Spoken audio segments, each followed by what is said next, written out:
looking to connect a region of over 600 million bridges between our lands.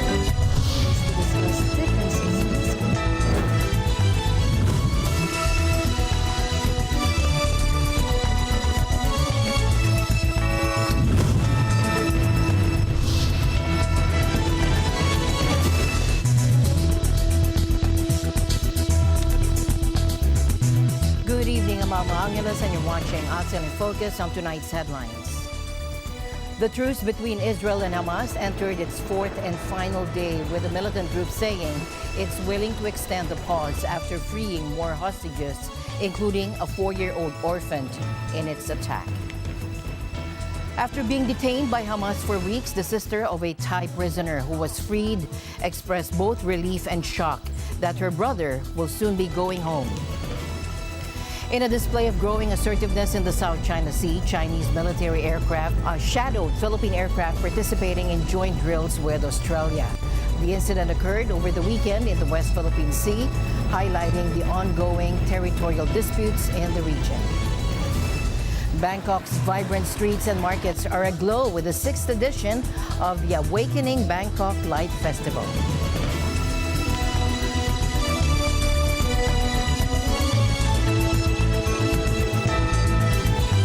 The truce between Israel and Hamas entered its fourth and final day, with the militant group saying it's willing to extend the pause after freeing more hostages, including a 4-year-old orphan in its attack.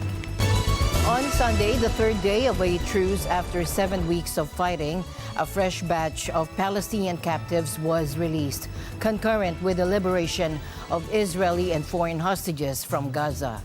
13 hostages were freed under the terms of the truce on Sunday in exchange for 39 Palestinian prisoners who have been received by rapturous crowds waving Palestinian and Hamas flags. Hamas separately freed 3 Thai nationals and a Russian-Israeli citizen, Ron Krivoy, who the group said was released in response to the efforts of Russian President Vladimir Putin and his support of the Palestinian cause. Now, this came after Israeli officials said that 17 hostages released by Hamas were back Sunday on Israeli territory. Late Saturday night, Hamas released a second group later than expected after the militant group accused Israel of violating the terms of the agreement, which Israeli officials denied. Despite the dispute, Hamas finally released 13 Israelis and 4 Thai hostages at night. The physical condition of the children and the mothers that came to us is now stable. They are undergoing a medical and emotional evaluation by the medical and psychosocial team of the Schneider Children's Hospital. They are in a private and dedicated complex, and we ask you to respect their privacy. החזרנו הערב עוד קבוצה של חטופים, ילדים ונשים, ואנחנו מתרגשים עד עומק ליבנו, העם כולו, כשרואים את האיחוד הזה של המשפחות, פשוט מרטיט את הנפש. דיברתי עכשיו עם הנשיא ביידן בהתרגשות רבה, כמובן גם על הילדה הקטנה אביגיל, איזה אושר לראות אותה איתנו, אבל מנגד איזה צער שהיא חוזרת למציאות שאין לה הורים. 9 children, 4 women, and a Russian-Israeli were released Sunday by Gaza rulers Hamas, according to accounts given to AFP by their relatives, Israeli media, and the Hostage Families Forum. Also freed 3 Thai nationals on Sunday. 14 Thais and 1 Filipino had already been released by Hamas outside the deal. The releases bring to 63 the total number of freed hostages from around 240 taken to Gaza after the unprecedented October 7 Hamas attacks on Israel. Israel has faced mounting pressure to extend the 4-day pause mediated by Qatar, the U.S., and Egypt. On Sunday, French Foreign Minister Catherine Colonna told BFM TV that it would be good, helpful, and necessary to extend the truce until all hostages, who include French nationals, are freed. President Biden expressed a similar hope. Under this deal, fighting in Gaza has now been paused for 3 days. Over that time, 58 hostages have been released, including the Thai, Filipino, and Russian nationals. Dozens of families have been reunited. And we worked urgently to take advantage of the pause. to surge aid into Gaza. We've moved approximately 200 aid trucks into Gaza each day, loaded with food, water, medicine, fuel, and cooking gas. More is needed, and this deal is structured so that it can be extended, to keep building on these results. That's my goal, that's our goal, to keep this pause going beyond tomorrow so that we can continue to see more hostages come out and surge more humanitarian relief into those in need in Gaza. Israeli leaders, however, have tempered hopes of a lasting halt to the offensive. ממשיכים עד הסוף, עד הניצחון. שום דבר לא יעצור אותנו. ואנחנו משוכנעים שיש לנו את הכוח, את העוצמה, את הרצון והנחישות להשיג את כל יעדי המלחמה. וכך נעשה. In a long-awaited act of mercy, Hamas released 17 hostages, including a 4-year-old American girl, nearly 3 months after they were abducted from Israel. Abigail Eden, a dual Israeli-American citizen, was among the captives who were finally freed on Sunday. 2 days ago, one of our fellow Americans, a little girl named Abigail, who turned 4 years old, she spent her birthday, and at least 50 days before that, held hostage by Hamas. Today, she's free, and Jill and I, together with so many Americans, are praying for the fact that she is going to be all right. She's been through a terrible trauma. You know, her mom was killed in front of her when her kibbutz was attacked by Hamas terrorists on October 7th. Abigail ran to her dad then, who then was gunned down as well while using his body to shield little Abigail. She then ran to a neighbor for help, where they were all taken hostage. That entire house of neighbors were taken hostage by Hamas and held for 50 days. What she endured is unthinkable. Abigail was among 13 hostages released today from Gaza under the brokered and sustained, though intensive, U.S. diplomacy. She's now safely in Israel, and we continue to press and expect for additional Americans will be released as well. And here are some images showing Israeli Foreign Minister Eli Cohen visiting Thai and Filipino hostages held by Hamas, who were released on the first day of the truce between Israel and Hamas in exchange for Palestinian prisoners. On the second day of the truce, Hamas militants worked to release a second group of hostages in exchange for Palestinian prisoners in Israel. After being detained by Hamas for weeks, the sister of a Thai prisoner who was freed expressed both relief and shock that her brother will soon be going home. Let's listen in. เหนื่อยมากเลยค่ะครั้งแรกเพื่อนเขาบอกว่าโดนยิงเสียชีวิตในแคมป์ทั้งหมด16ศพคือมีวิทูลอยู่ในนั้นด้วยค่ะทางบ้านก็เสียใจร้องไห้ไม่เป็นอันทำอะไรเลยแต่คือตอนนี้พอข่าวค่ะส่งศพกลับมาทั้งหมดแล้วยังไม่มีน้องกลับมาพี่ก็เลยรู้สึกยิ้มแย้มแจ่มใสจนพี่คิดว่าเขาสภาพจิตใจน่าจะโอเคค่ะพี่ก็ถามว่าเขาเอาไปเขาไปทรมานไหมน้องบอกว่าไม่เขาไม่ได้ทรมานเลยเขาไม่ได้ทำร้ายร่างกายแล้วกับข้าวน้ำอะไรกินปกติเขาบอกแต่อยู่ในอุโมงค์แค่นั้นเองคือเขาก็ดูแลดีใช่ไหมคะดูแลดีสภาพร่างกายก็ไม่ได้โทรมไม่ได้อิดโรยเสื้อผ้าเขาไม่ได้เปื้อนก็ดูเหมือนคนที่พักอยู่ในบ้านในอะไรทั่วไปเหมือนไม่ใช่อยู่ในอุโมงค์ Indonesian police and fishermen have launched intensified patrols along the country's westernmost province of Aceh to prevent the arrival of Rohingya refugees from neighboring Myanmar. Now, this comes in response to a surge in Rohingya boat landings in Aceh this month, with nearly 1,100 members of the persecuted minority reaching the Indonesian shores. As sailing conditions improve in the region, thousands of Rohingya Muslims fleeing persecution in Myanmar embarked on perilous sea journeys from refugee camps in Bangladesh, seeking refuge in Malaysia or Indonesia.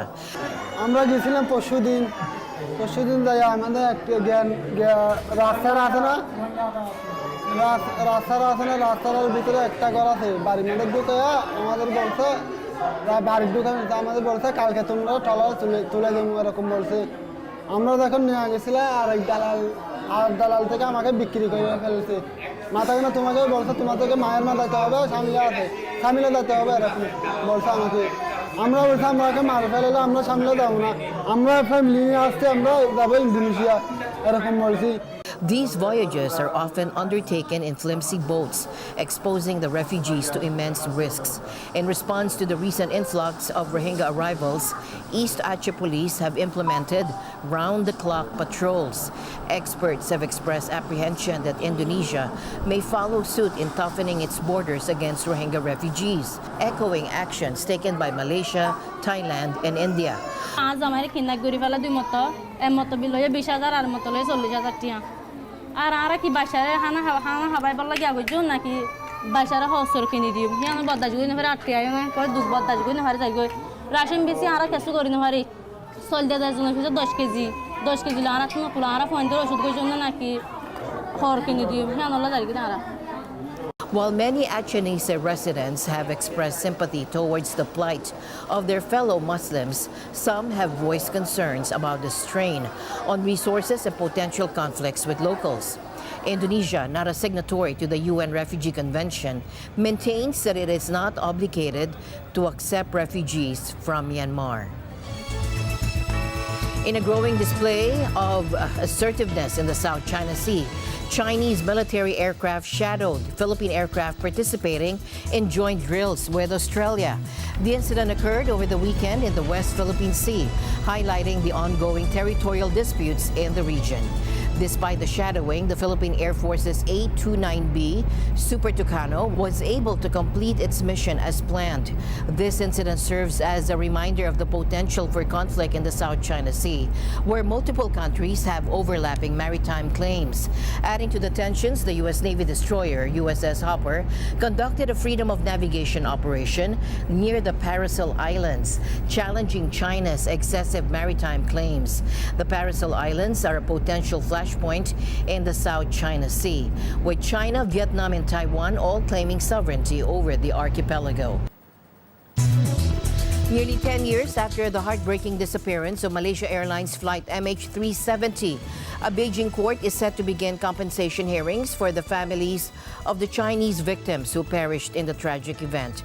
The Boeing 777-200ER aircraft vanished from radar screens on March 8, 2014, while carrying 239 passengers and crew, primarily from China, on a scheduled flight from Kuala Lumpur to Beijing. Despite an extensive search spanning over 120,000 square kilometers of the Indian Ocean, the largest in aviation history, the fate of the aircraft remains a mystery. The Australian-led search operation was officially suspended in January 2017, leaving families grappling with unanswered questions and enduring grief. The disappearance of MH370 has sparked a multitude of theories ranging from plausible to outlandish, including speculations of pilot sabotage. In 2016, Malaysian authorities revealed that the pilot, Zahari Ahmad Shah, had plotted a similar route over the Indian Ocean on a home flight simulator. However, they emphasized that this discovery did not provide concrete evidence of deliberate intent. The 2018 final report into the tragedy acknowledged shortcomings in air traffic control procedures and indicated that the plane's trajectory was manually altered. However, the report failed to provide definitive answers, leaving families frustrated and yearning for closure. 说到10年了，这个法院终于正式开庭了。我们觉得呢，是一个欣慰的事情，是一个转折点。但是10年当中，家属的这种生存生活的境遇的这种恶化，有很多家属因为治病啊、没有钱啊，可能都离开了我们。这点确实让我们感到也很悲哀。所以法律的救济，我希望能够尽快的实现，它不难。我们家属现在主要关心的不是这个赔偿的结果，我们主要还是希望恢复这个搜救，搜索，因为毕竟还没有准确的消息嘛，我们还希望搜救，建立这个基金，重新搜救这个370这个。President Marcos has indicated a shift in the government's position on the International Criminal Court, stating that the possibility of rejoining the International Tribunal is now under consideration. There is also a question, should we return under the fold of the ICC? So that's again under study. So we'll just keep looking at it and see what our options are. The sense they're just expressing or manifesting the sense of the House that perhaps it's time to allow or to cooperate with the ICC investigations. But as I have always said, there are still some problems in terms of jurisdiction and sovereignty. Now, if we can solve those problems, then that would be something else. But medyo fundamental yung mga question na ganun eh. Because if you're talking about the sovereign jurisdiction of the ICC, especially since we have withdrawn from the Rome Statutes a few years back, that brings into question whether or not this is actually possible. Simple lang para sa akin, simple lang naman yung issue yan eh. Hindi naman siguro tama na ang mga tigalabas, mga dayuhan, magsasabi sa atin kung sino iimbestigahan ng pulis natin, sinong aarestuhin ng pulis natin, sinong ikukulong ng pulis natin. Hindi naman siguro tama 'yon. Dapat Pilipino lang ang gumagawa niyan. May pulis naman tayo, may NBI naman tayo, may DOJ tayo. Kaya nila yung trabahong yan. And that's really where the conflict is. Vietnam's fertile Rice Bowl region is facing an alarming erosion crisis due to sand mining and hydropower dams. Thomas I. Likeness for the story. 24 hours a day, diggers and boats dredge sand from the river bottoms in the Mekong Delta, trying to satisfy an insatiable demand for the resource that's eroding the shorelines of the rivers. The problem is made worse by hydroelectric dams upstream, which restrict the flow of sand to the delta. Along with the environmental impact, there are human consequences. Lei Tai Hang Mai says one night she heard a big bang and her home sank into the river. She says fortunately she was not home that night, otherwise she would have died. But May says she had spent thousands of dollars building a restaurant in her home and now she has nothing. Có 11 giờ mà nghe nó làm cái đùng xuống như này là nó xuống hết trời nguyên khúc luôn vậy. Một giờ mấy đó, chị không ngủ dưới hay ngủ dưới mắc kẹt trời chết luôn mà. Trời ơi, tôi hết hồn cho nó khỏi còn gì đó. Nó khóc luôn đó, nó nói giờ không có còn tương khóc rồi nói vậy. Chứ hỏi nó buôn bán mà sống hàng ngày mà hỏi mới bỏ đồ gì mười mấy 20 triệu dưới quán á. Thiệt hại luôn, không còn cái gì hết trơn. Others tell similar stories of losing their homes and their land being damaged. But the mining goes on. Sand is the second most exploited natural resource after water. It's used to produce concrete, and Vietnam's construction boom is hungry for all of the building material it can get. Projects like this, one of 6 national highways being built, collectively need 54 million cubic meters of sand before the end of 2025. The country's rivers can supply less than half. Win Hu Ten is an expert on the Mekong Delta, and he says there's a limit to how much sand can be dredged from the Delta's riverbeds. There will be no more sand during the next, in 10 years. This is the last grain of sand that we are dredging. And the long-term outlook? Tan says maps of the region could look different. So in about 200 years, the Delta will disappear altogether.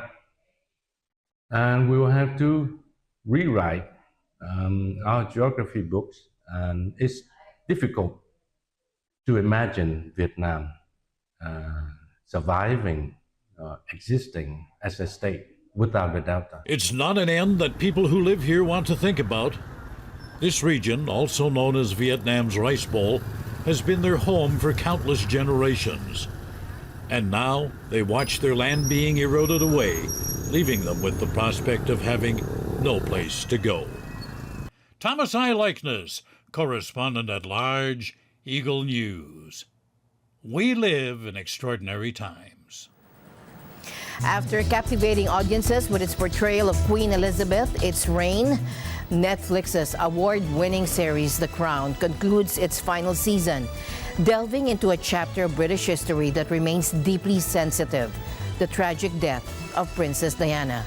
Ryan Florentino reports. Netflix's acclaimed series The Crown, chronicling the reign of Queen Elizabeth II, draws to a close from Thursday, focusing on a subject still highly sensitive to the British monarchy, the death of Princess Diana. The sixth and final series of the award-winning show, created by Peter Morgan, is being released in 2 parts.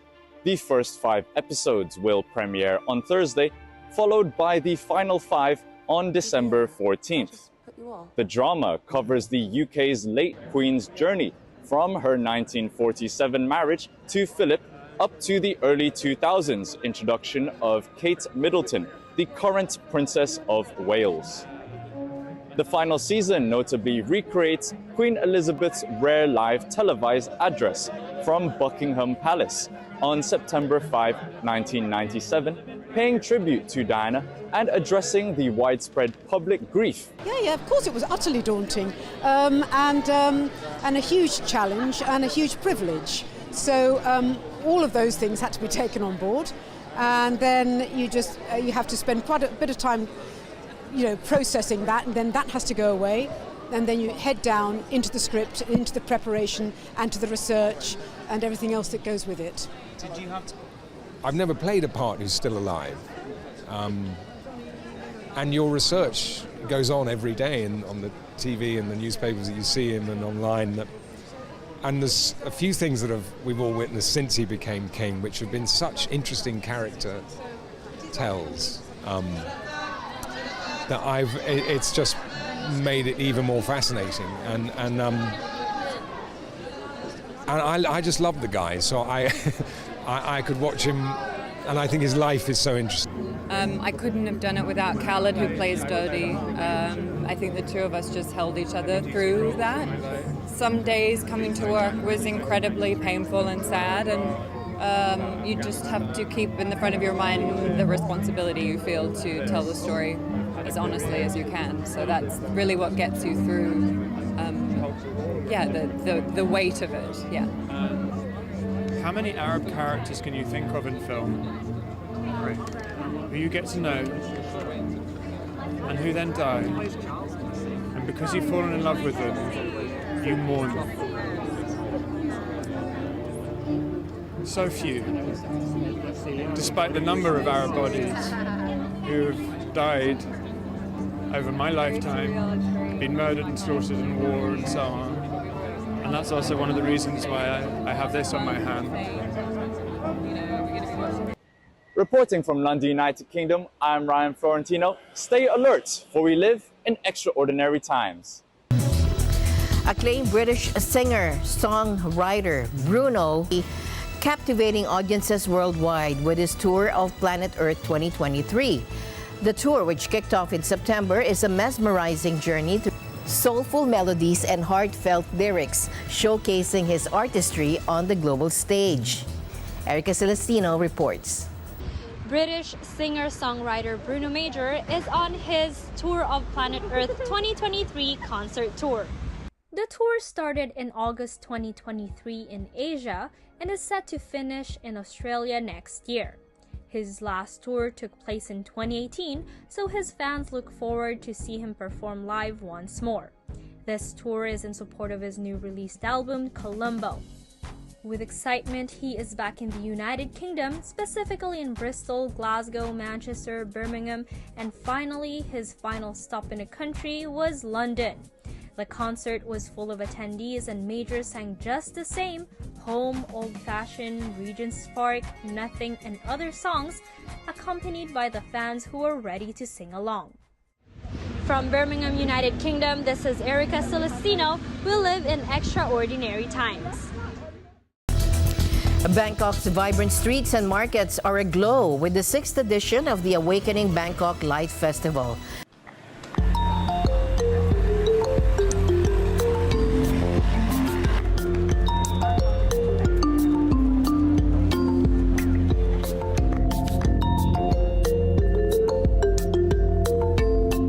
the area like has a lot of charm, just waiting to be seen, waiting for you to turn the spotlight towards it, and there's a good story to be told.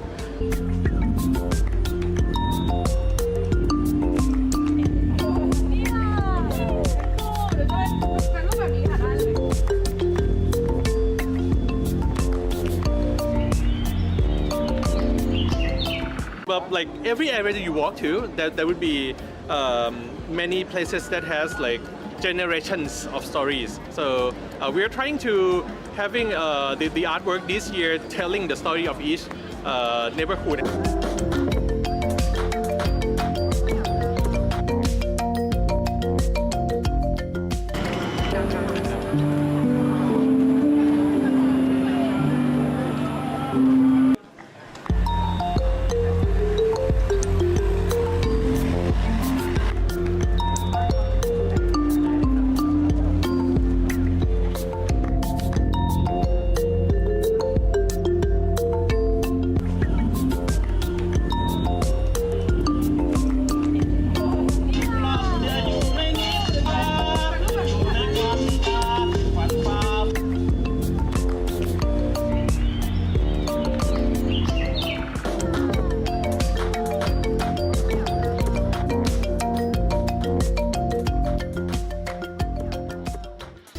As my usual habit, I'd like to end the day on a positive note.